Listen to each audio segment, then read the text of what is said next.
Nagbalik-tanaw si Dominic Roque, sa mga alaala nila ni Bea Alonzo at kung paano sila nagkakilala, at inamin ng actor-model, na marami siyang natuklasan kay Bea, sa pamamagitan ng pag-live.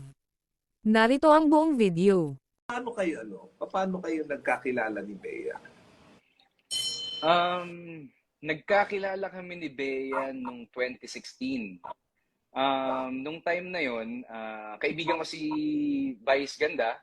Tapos, sabi ko kay Vice, pakilala mo naman ako kay Bea kasi crush na crush ko yan nung 2016.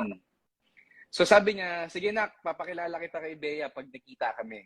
So one time, magkikita sila nun ng gabi sa CS.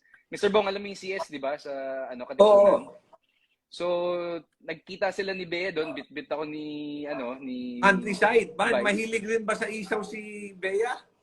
Mahilig din sa barbecue, isaw, mga ganun. So, at saka tambayan ata nila yung dati ng mga kaibigan niya. So, doon ata nag-aya si Bea. So, nung pagpunta namin doon, pinakilala ako ni Vice agad. O, ito nga pala si Dominic. Crush na crush ka niyan. Patay na patay yan sa'yo. So, Ano naman sinabi ni Bea? Natawa lang siya. Tapos, inano ko si Vice. Parang, ano ka ba? Pinapahiya mo ako dito. And then yun, naging magkaibigan na kami for ilang years. 2016. So, mga 7 years na rin kami Pero nung magkakilala. 2016, meron mang boyfriend si Bea o single siya at that time?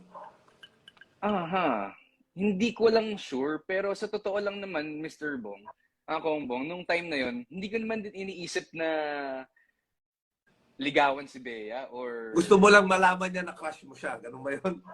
Hindi ko nga gusto na malaman yung crush ko siya kasi linaglag lang ako ni Vice eh. Pero nung time na yon, naging magkaibigan kami nung 2016 hanggang 2019. Kasi lagi kami magkasama eh. Hindi mo lagi kami magkasama pero lumalabas kami, umiinom sa labas, kasama yan din sa labay, saka yung ibang kaibigan niya. Tapos sa showbiz, tapos nagkakamustahan lang kami. Pero ang akin, talagang friends lang yung habol ko. Kasi nung time na yun, nag-iisip ako, parang imposible naman atang ligawan ko to o maging girlfriend ko to. Kasi Bakit naman parang... imposible? Magandang lalaki ka naman. Magkasing gandang Hindi. lalaki tayo. Mabait ka rin Kasi- naman. Parang ako. Bakit di po memorable na para sa inyong dalawa? Yung memorable day or memorable na ginawa nyo? Sa US trip or No. dito Yung sa inyong pagsasama. memorable ba dito? Yung na lagi mong i-go back to, tapos doon, yun yung Sa akin, ang memorable kasi sa akin yung Japan talaga eh. Kasi doon ko nakita, tapos doon ko siya tinitignan, parang sa akin nandun yung kaba nung time na yon. May Chef Bea Alonzo kasama ko. Ano to? May papupuntahan pa to. Alam mo yun, yung parang hindi, basta, ayun eh. Para sa akin yung Japan trip namin 2019. Kailan mo nalaman na may gusto rin siya sa'yo? O kaya may pag-asa ka? May pag-asa ako. Nung Japan trip namin, siyempre, pag magkasama kami, pag tinitignan ko siya, tinitignan ko rin siya kung paano niya rin ako tignan. Tapos, ginagawa ko, every time na magkasama kami, tapos maghihiwalay na kami ng papupuntahan, kasi kanya tapos na yung araw, tatawagan ko agad yung best friend ko. Tapos tatangin ko siya, sabi ko, tinitignan niya ako sa labi eh. Pag magkausap kami, hindi ko alam kung gusto niya akong halikan o hindi. So, ano kaya yun? So, alam mo yung ganun. So, sa akin, yung pinaka-memorable talaga is yung Japan. Kasi, dun ako yung nalaman ko din na hanggang Ano ba mga bansa ang napuntahan nyo together? Actually, yung first official trip namin together, yung US, na actually yung tagal namin magsama, parang 26, 28 days. So, doon kami mas nagkakilanlan. Kahit na matagal na kami magkasama, pero nung trip namin last year, mas nakilala ko siya. As Bea, kung paano siya. Ganun din siya sa akin. And then, Siyempre, pag uwi namin ng Pilipinas, meron pa ulit na 10 days na quarantine together. Tapos pagkasama lang sa isang hotel, talagang magkakasubukan kayong dalawa. Okay. So yung 28 days nyo together in the States, anong na-discover mo na bago sa kanya?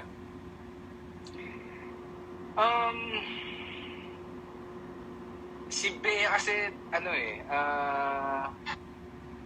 medyo matagal siyang mag-BS. So ako kasi, kunyari, may kikitain kaming kaibigan na nasa taga-US din. Ayoko kasing nalilate. Ayoko nung, kunyari may usapan kami nung kaibigan namin ng 7 p.m. Gusto ko, nandun na kami ng mga 6:45. Eh si Bea, minsan kahit nasabihin ko sa kanya, Han, mag-ayos ka na, Tapos lagi siyang nalilate pa rin. So, ayun yung mga times na nainis ako sa kanya sa US kasi, Han, ayoko nga nalilate tayo, nakakahiya din sa mga kikitain natin. Kung kaming dalawa lang, okay lang. No. Matagal siya dahil matagal ba siya maligo o dahil matagal siya mag-makeup o matagal siya mag-DS? Bakit All siya of the above tumatagal? ata yun. Aha. All of the above. Maligo, matagal mag-BS, matagal mag-makeup. Okay. Ayun. Yung babae o kay lalaki na yan yung parang sa'yo pagka nakikita mo yung sarili mo na tatanda ka Kasama siya. Oo. Kumbaga pag tinitignan mo sa Kongbong, parang nakikita mo siyang kasama yung anak nyo, nakikita mo kasama niyo yung family mo at family niya na magkasama, diba? Ayun naman talaga yung importante kung nakikita mo yung future with her. I think may mga conversations din naman kami ni Bey na future yung pinag-uusapan namin. Lalo na sa kids kasi ako, mahilig ako sa bata, sa mga pamangking ko. Alam mo yun, mahilig ako mag-alaga ng babies. Kasi nga, kumbaga, ako, kung tatanungin, gusto ko na rin talaga magkaroon ng anak. Pero dadating din tayo doon. Siguro hindi Si Bea pa ba ngayon, gusto rin pero mag-anak? gusto rin niya magkaanak, yeah. Kasi, lalo na si Bea, kung paano ako sa pamangkin ko, ganun din siya kaaliw na aliw sa pamangkin niya. So pareho kayong mahilig sa bata. Mm. Ayos. Oo. Tama na nga. Tama naman yan. Sabi ni Lea Gardono, yay, road to kasalan na. Sabi niya. Sabi naman ni Aki, ang pogi-pogi ni Mr. Dominic Roque. Oo. Ayun, hi kay J-Love, kanina nakita ko. Ayan. Yun. Tapos si Aris Lolet, hi, Bea Idol, sana forever na kayo dito. Oo, ang dami nagko-comment na sana, na talagang kayong dalawa. Ako naman palagay ko, yung doon na patungo yun. At si Bea rin naman, I believe, naghahanap rin siya ng nung kanyang, Seryoso. yung special someone na kung kanino rin siya, tatanda, di ba? We always want someone to go home to. Kaya, Yes, oo. kaya, And si Ma'am, picky ba siya kung saan kakain? Kailangan ba magandang restaurant mo siya dadalhin? O pwede ba sa turo-turo siya dadalhin? Tapos, paano pagka sa hotel? Ano ba? Kailangan ba 5-star na hotel? O okay siya kahit yung kung ano lang, yung ordinaryo, Hindi, yung to the fort. si Bea naman, flexible naman siya kung saan kakain eh. So, pero, ang akin, kunyari, nung nagpunta kami ng US, pag siya na yung pinapipili ko kung saan niya gusto kumain. Tapos, pag nasa restaurant na kami, hindi na rin ako pumipili ng pagkain sa menu. Kundi, sinasabi ko na lang sa kanya, kung ano yung gusto mong kainin, orderin mo. Kakainin ko kung ano yung nasa table. Parang ganon. Kasi, minsan, kunyari, nag-order kami ng food. So, mag-order siya ng food, tapos papapiliin niya ako, Han, anong gusto mong kainin. Pag pinili ko, kunyari, yung steak, sasabihin niya, Han, parang mas masarap yung fish. So, sasabihin ko sa kanya, edi yung fish na lang orderin natin, wag na yung steak. Okay lang naman kasi sa akin. Kasi siya, ang nangyayari, kunyari first time niya dun sa isang restaurant, gusto niyang tikman lahat. Ang akin, sayang kung mag-order pa ako, ang daming matitira. Ayoko nung may natitira eh. So sabihin ko sa kanya, So, inuubos mo lahat? Parang ganun na nga, kasi nag-US kami, sobrang tumaba ako pag uwi. Pero ang ano lang doon, Mr. Bong, kasi pag nag-order ako, tapos may sasabihin niya, Han, parang meron siya lagi sabihin na, Han, parang mas masarap to. So sasabihin ko sa kanya palagi, Han, piliin mo na lang kung ano yung gusto mong orderin, kakainin na lang natin, hindi na ako mag-order. Para hindi sayang yung food ka ako. Ano ba ang favorite food?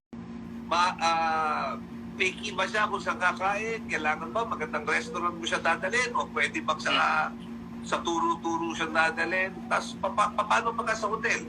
Ano ba? Kailangan ba 5-star na hotel? O okay siya kahit yung kung ano lang, yung ordinaryo, Hindi, yung to the fort. Si Bea naman, flexible naman siya kung saan kakain eh. So, pero, ang akin, kunyari, nung nagpunta kami ng US, pag siya na yung pinapipili ko kung saan niya gusto kumain. Tapos, pag nasa restaurant na kami, hindi na rin ako pumipili ng pagkain sa menu. Kundi, sinasabi ko na lang sa kanya, kung ano yung gusto mong kainin, orderin mo. Kakainin ko kung ano yung nasa table. Parang ganon. Kasi, minsan, kunyari, nag-order kami ng food.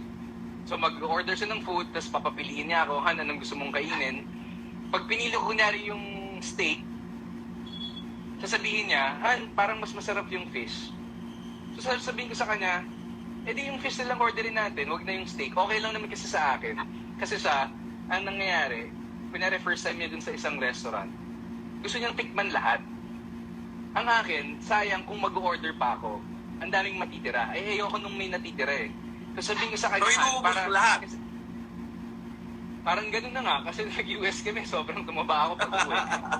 Pero ang ano lang doon, Mr. Bong, kasi pag nag-order ako, tapos may sasabihin niya, Han, parang meron siya lagi sabihin na, Han, parang mas masarap to.